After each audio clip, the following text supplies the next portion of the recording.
Hi guys, so here's my top tips when cooking with Welsh lamb.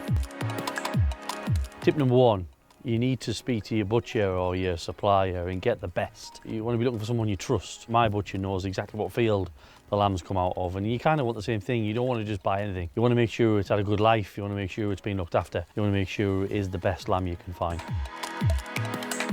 Tip number two, don't be scared of fat. Fat is good. Let it cook with the fat on the meat, because that fat is going to give your meat incredible flavour. And if you don't want to eat it, just cut it off afterwards and leave it.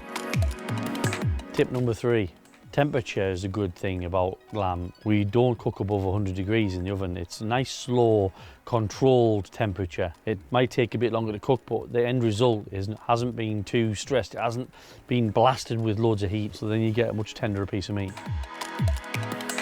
Tip four, Tenderizers is really good things. You can buy these on the internet. If you're cooking something like a leg or a shoulder of lamb, blast it with this tenderizer, break it down, makes it work a lot better, gives you a better product at the end. Tip number five, whenever possible, cook on the bone. If you cook on the bone, you've got so much protection for the meat. It keeps it really, really moist. It's the best way to cook a piece of meat, in my opinion.